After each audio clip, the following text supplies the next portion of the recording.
The podcast you are listening to of Holmberg's Morning Sickness is brought to you by my friends at Eric's Family Barbecue in Avondale. Meet, mesquite, repeat. Trust me on this one. You've had barbecue before, but you haven't had it this good. Eric's Family Barbecue in Avondale, ericsfamilybbq.com. Eric's Family Barbecue has arrived and is simply the best barbecue in Arizona. Come satisfy your taste buds with meats that are smoked over mesquite wood and sides that are made with fresh ingredients and tons of love. They have the best, juiciest brisket, pulled pork, rib sausage, turkey, or everyone's favorite, the Pitmaster Sampler that includes all the meat and 4 sides, mac and cheese, potato salad, coleslaw, corn, or beans, yum. And for dessert, try some creamy banana pudding, amazing. Eric's Family Barbecue in Avondale. Meat, mesquite, repeat. Make the trip, you won't be sorry. Dine in or take it to go. Go to ericsfamilybbq.com for more info.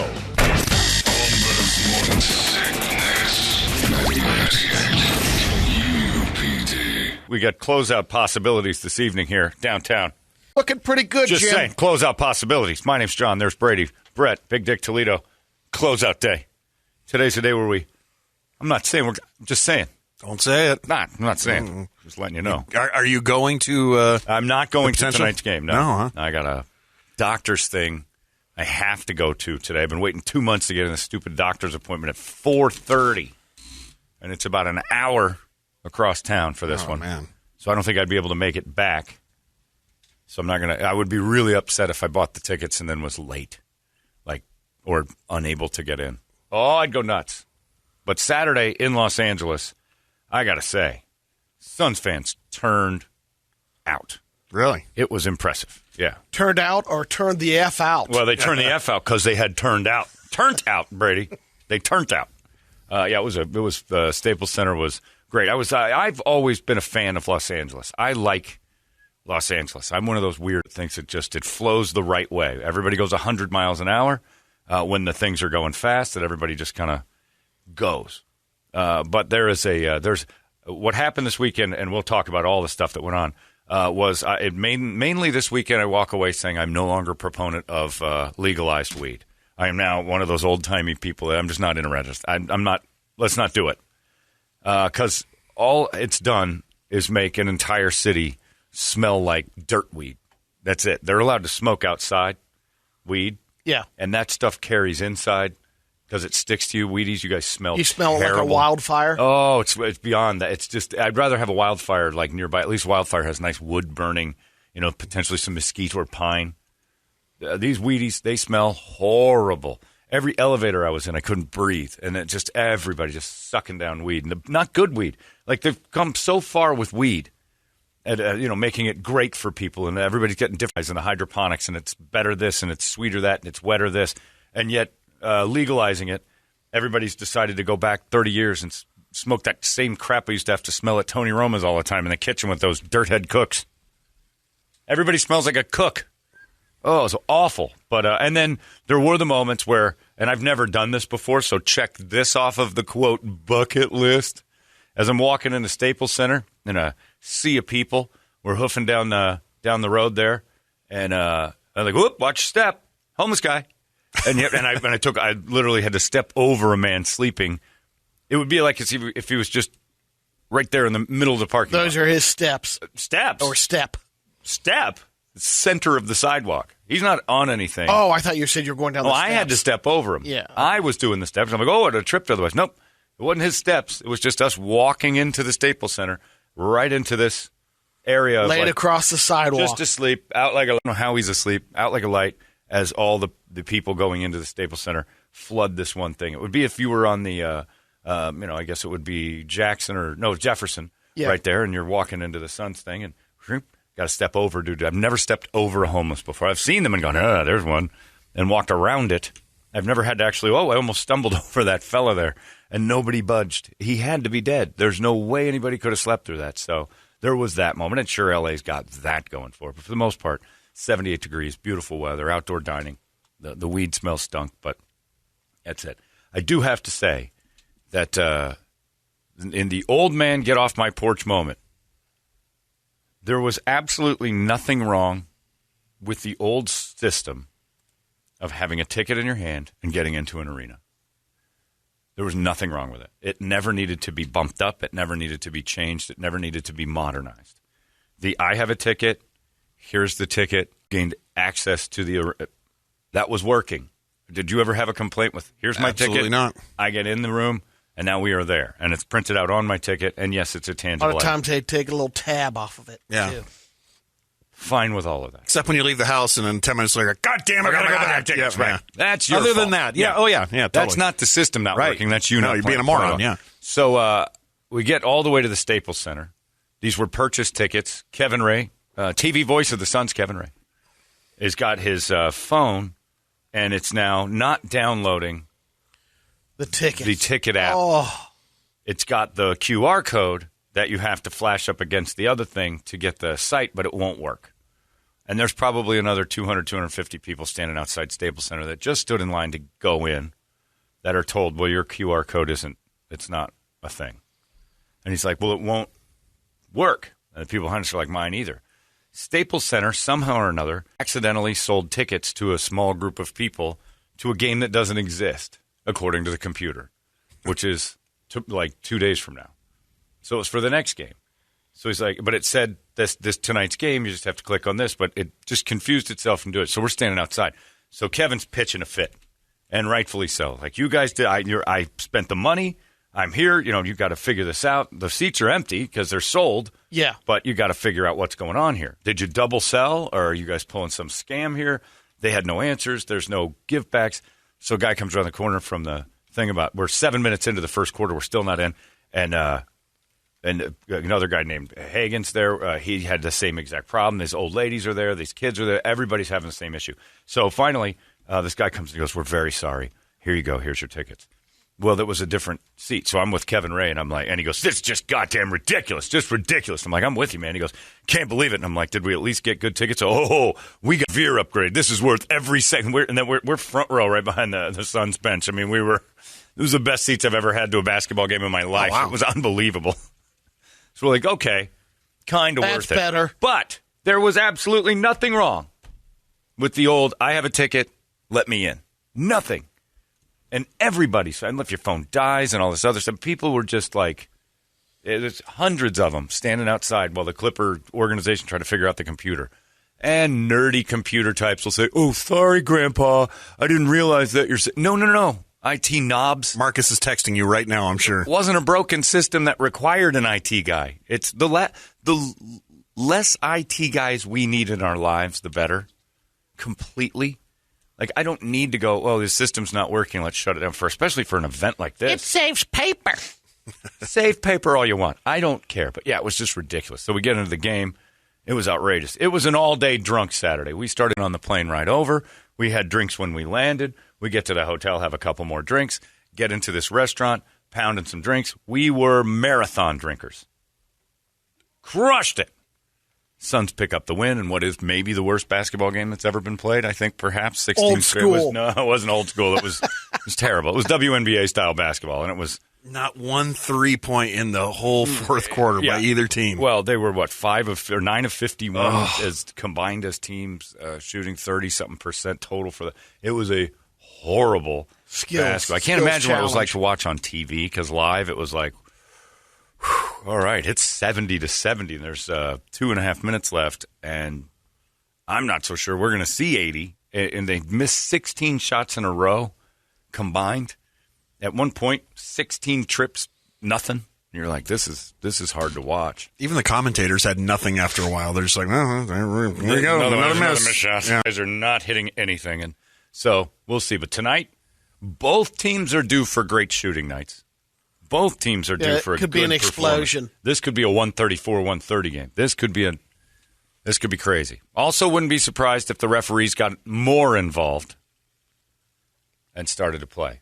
So then we head over to the place right next to Staples Center, which is a JW Marriott Ritz-Carlton. They have a huge bar, massive bar. So we get to drinking again. My friend Mark and his wife are there. Voice of the Phoenix Suns, Kevin Ray, is there with his buddy Bill, another guy named Sean. We plop down in our little area, and I'm sitting at this little kind of, it's all lounge kind of stuff. I'm sitting on this little couch, and the lady next to me is a beautiful African-American woman. And next to her is another beautiful African-American woman. And in the middle of that is an African-American man. And one of them's giving him a hand job, and the other one's making out with the back of his neck. And they're all really well dressed, and we're in a very nice. And she's jerking him through his pants, and the other one's making out with his back. And my buddy Mark's like, "How's this? What's this going on here? This is pretty impressive." With this, and he's just sitting there, and he looks at the guy Hagen, and he's like, "These are my queens, and he our master." Nice. What in the world is going on here? So they service this guy for a little while, and then he leaves, and I'm sitting down, and I'm like, "So, what's going on here? What's this? How is he doing this?" R. Kelly, what's going on here? Why aren't you too mad at that guy that just left? Like, how is this? And she goes, "Because our master is honest with us and loves being serviced, and that's the truth of how to treat a queen woman, is you utmost honesty." I'm like, "What does that mean?" And he tells you, like, "I'm going to have sex with this here woman because this makes me happy." "It's my sister." Like, that's weird, but okay. Yeah, so these two, she starts explaining the whole thing to me. I'm in this deep conversation with this lady, and then guy comes back, and he looks at me, and I'm like, "Just got to say," and I hold my glass up because I'm, 10 in at this point, not plastered, but I'm doing well. And I just got to say, "You may be my idol. I don't know your name. You be my idol." And I looked into the eyes of evil. As he looks at me and he goes, "We ain't got no money. We ain't got no reason to be speaking to each other." And I start laughing like, "Yeah, and it's all about the money." Okay, well, There you go. Congrats. And he goes, "What you got for money?" Like, I'm going to go over there for a little while. I'm going to stand up now. "We're in a VIP section right now. You are not. I got people coming." Like, okay. And I said, "Well, ma'am," and I'm like, "To you and your sister, have a nice day." And then some guy comes by and hands this guy just a grip of pills. And I watch him look down at the guy, look up at me, take about 6 of them, just smashes them in his left hand. He's got this Louis Vuitton backpack, and I'm like, "Oh, he's like a real live pimp." I didn't realize what I was dealing with. Pimp life is tough. He's like a real live pimp. And he was mad that I was taking up the time with the lady. Yeah, unless you got cash. Our buddy Hagen comes over and he goes, "Dude, you didn't realize how fast, you were almost going to get killed." And I'm like, I didn't know what was going on. So we moved to another table. And in the midst of this, the greatest L.A. moment of all time, and I wish I was more friendly with Al McCoy than I was Kevin Ray. Because it would have been better to have Son's voice Al McCoy there than Kevin. Kevin is too young, spry, and fun for this. This would have made Al McCoy's legacy just completely change. A man sits next to me, and he is the heavyweight champion of something, and he's got his belt on. And it says Black Rick on it. And he's wearing his belt? He's wearing his heavyweight championship belt, some sort of wrestling thing. And he sits down with a girl who's in nothing but a T-shirt. And this is, we're not talking about a dump. This is a high-end place. This is like a really, for instance, 4 drinks was $121, 4 vodka sodas. They're not fooling around. The pricing is not for the meek. Yeah. And it's really not. It's not. There's nothing. That's happy hour pricing. That was 4 drinks, and they turned in with a blank $120. I'm like, "Well, we got 4 drinks, just 4. Yeah, $120. 2, 3, 4 divided by 4. That's too much. That's we way break too much. A window in this place? Yeah, and he looks and he goes, "Oh, I'm sorry, you're right. $133. I'm like, "Oh, it just went up $13. Yeah, well, but prices are flying." So this is not a place for the meek. So he's sitting next to some lady in a T-shirt, and he's there, and I'm like, they're talking to us, and I'm like, "Well, you're the champion of something." He goes, "I'm Black Rick. I'm the world heavyweight champion." Like, I don't know of what. And he hands me the belt, and it's legit. It's like a 30-pound belt. I'm like, all right.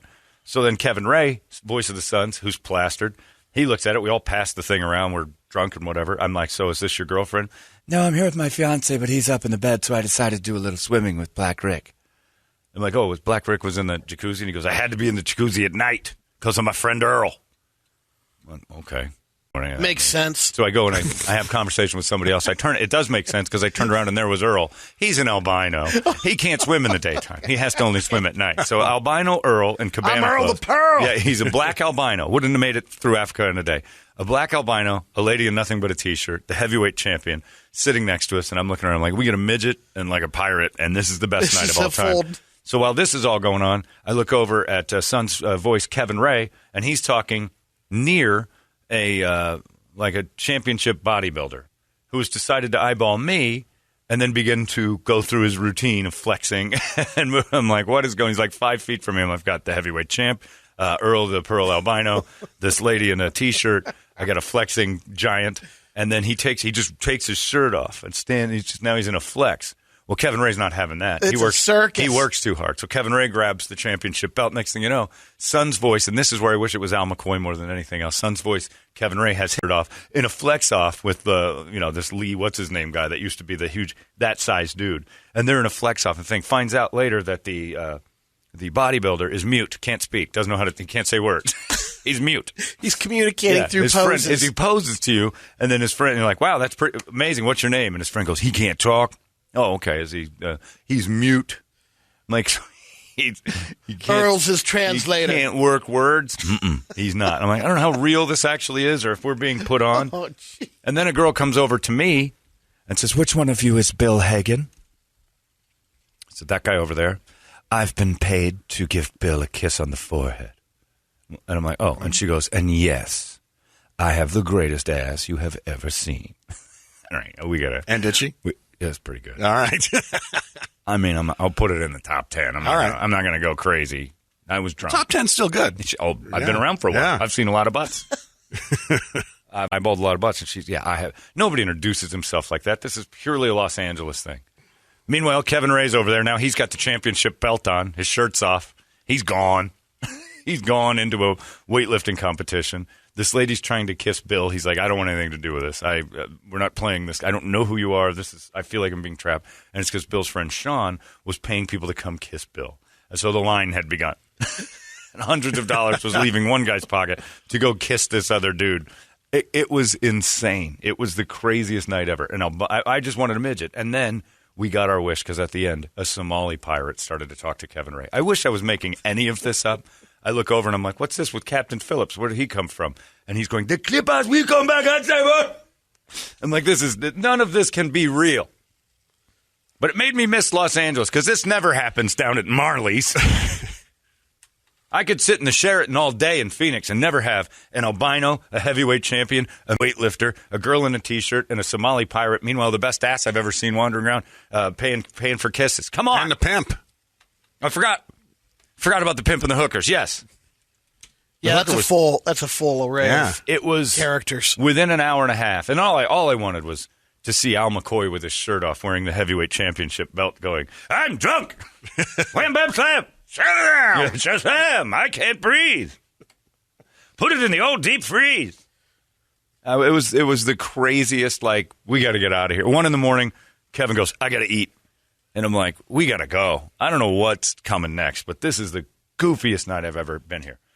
So to close it all out, I'm leaving, and a dude on the way out goes, hey, Holmberg. I'm like, yeah. And he goes, Sun's in 5. And I'm like, that's what we got. And he goes, and tummy puddles, bro. And I'm like, not out loud. Shut up. What's the matter with you? That's code. Tummy puddles. And then I'm leaving the airport yesterday, getting picked up at the airport. Dude drives by. He goes, hey, Holmberg, walks by. Says, hey, Holmberg, what's up? And I'm like, good. He gets in his ride, and they scream tummy puddles, too. So this is because I got to stop talking about tummy puddles. Because twice in 24 hours, I was greeted with it like it's my catchphrase. I think it's okay to throw that code word out. Tummy puddles? Yeah. It's weird. And for anybody who knows, it's weird. Tummy puddles! No, oh, don't. That's cute. No, it's not. Don't. The worst thing that could happen is like, that's funny. Your name's Tommy. I'm going to call you Tommy Puddles, little. Who is Tommy Puddles? Nickname her kid. But yeah, it was fun. It was, Clippers fans don't exist. They don't. No? The arena was loud, but they don't care. It's a Lakers town. They don't. They're the other team. They didn't. It was as loud when the Suns did something good as it was when the Clippers did. It's L.A., though. It's about being seen there. And that's what I asked Black Rick, the heavyweight champion. I'm like, what's the deal with the mute bodybuilder? He goes, man, this is an audition. He goes, there's people here. He goes, everybody's showboating around here to try to notice. And I'm like, that's what the belt's about. And he goes, damn right. Well, at least he admits it. Yeah, well, he was, and he was hilarious. He ended up being a lot of fun. But he's like, yeah, this mute bodybuilder. He goes, this dude's just trying to get a deal somewhere. And he goes, there's somebody in here. Everybody's always on. You're in the middle Discover of an audition. that talent. Always. I'm like, isn't that what Instagram did to kind of eliminate this nonsense? By the way, don't think anybody in there was a talent scout. I think everybody was just drunk. Pretty sure that's what it was. And a mute bodybuilder, what use do you have for that? Ever. What we need right now is a bodybuilder who can't say a word. For porn, maybe, but that's it. That dude was big. Maybe a rep from Joe Weider's walking by. We can put him on a protein It mix. could be. I just package. love the idea that Kevin Ray, voice of the Suns, could have been Al McCoy. Oh, I'm in a pose down. And he just starts, because Kevin was in a pose down with a heavyweight. And all I could think of is, man, this would be so much better if 87-year-old voice of the Suns, Al McCoy, and I had hit it off. And I was traveling with him drunk. Let's get another one, Johnny. Shazam! Put me in the deep freeze. We're getting close to that, Al. Come on now. It was awesome. But, yeah, and then I'm still a little bit groggy from the event. Oh, and then to close the night out, the city of Los Angeles is also littered with those rentable scooters. Those bird scooters. Let me tell you something about the bird scooter, a city you're not familiar with, and about 19 vodka and sodas. Don't do it. You're going to be a radio video before it's all over. It is. The sidewalks aren't very smooth in Los Angeles. So K-Ray and I are sitting there like this. I'm not walking all the way back to the hotel. We're buzzing on these things. Let's get out. We got on the bird and we were flying. Homeless people were like, you got to go around bodies. And people in Los Angeles don't understand on your left. They think that means everybody to the left. And we were going, and the sidewalks kind of drop out. We were motoring and we were dying the entire time. Drunken scooter ride to close it all out. Right to the room. Out like a light, and then just wait for your plane to leave. I've had Vegas weekends that didn't get so bad Sunday. Sunday, we'll call it. But Suns can make it all worthwhile and close out. Chris Paul has been in a couple 3-1s in the past and never, ever won it. That's what he said in the interview at the end. He's like, I don't want to talk about it. Don't bring up 3-1s. Don't you tear. I got bad experience with 3-1 leads. When he was with the Clippers, he got beat by the Rockets in a 3-1. And they were the much better team. Couldn't do it. So, it ain't over. But for the first time since 1993, the Suns can put themselves in the NBA Finals, which is mind-blowing to all of us. And I think we're all sitting on pins and needles waiting to see if that happens. Just waiting. You think they do it? I think it looks pretty good. I do. You're going in. Yep. They are now the overwhelming favorite to win the championship. I don't want to jinx it, but it's pretty cool. It was pretty cool. They got to get out of this. They got to get out of this slump. Yeah, they're not shooting well. Like right now, and so long as Patrick Beverley is allowed to play defensive end and attack people with his hands, and just grab and pull and whatever, he is easy to hate. Man, the protesting that went on, dude, is easy to hate. There's so many Clippers that are in the refs' ears. Oh yeah, they are. They do nothing special. They're that team that you're like, how are they in? They don't do anything great. They're just constant. They're always around. It doesn't matter if you're shooting well or they're there. It doesn't matter if you're shooting bad. They're there. Makes their shots. There's enough distraction there that you're just not hitting your shots. They don't hit well. They get it. They just make the game a mess. They're just hanging around. So. I tell you what, that Zubac guy from the Clippers, Zubac, man, that guy is aggressive. He's a beast. He's a huge moving people out of the way. He's a giant. Yeah, he's not a little person. You get up close because we were right down on that, and you're looking at him, and like that is a gigantic man. I mean, Ayton is a 7 foot tall, and he's 2 of him. Like he just doubles him in width. And Ayton will put. I mean, he's only 22, so he's going to put a little size on. He'll never be the size of that lumber, but he can move too. Yeah. So, yeah, that Clippers team is big. But we'll see. Tonight, Suns in 5? Okay. You don't want it to go back to L.A. at all. But I will say, having been there now, I wouldn't worry too much about that Clippers crowd being the motivating factor. They're not very loud. They were really average. And I even asked Kevin, I'm like, is it the Staples Center? Because the Staples Center is just huge. It's just wide. Like the Suns feels like you're right on top of the. This one feels like it's just long, and he goes, no, Laker games. This place gets loud, so it's real capable of noise. And I'm like, oh, he goes, it's not. They were just not a lot. They don't care. He goes, I don't know. There's a lot to cheer for in that game I was at, but it was intense. But man, it was not good. It was like, who's going to muck this up last? Well, that's just it too. It's like, I mean, how many Clippers fans do you know? You know a lot of Lakers fans. None. But you never hear anybody, Clippers are my team. They've been terrible for their entire existence. So they've had like the last 6-7 years they've been all right. Yeah. And then Earl the Albino comes into my life. And I just like, you know what? I'm missing out. My life is never this exciting. I go over to The Swizzle Inn, yeah, sure. I've seen a gay guy finger another gay guy at the Swizzle Inn just while we're all drinking in the middle of the day. That'll happen. But now imagine it next to an albino, a heavyweight champion, a mute weightlifter, 2 hookers, and a pimp from hell. And Kevin Ray posing. And a naked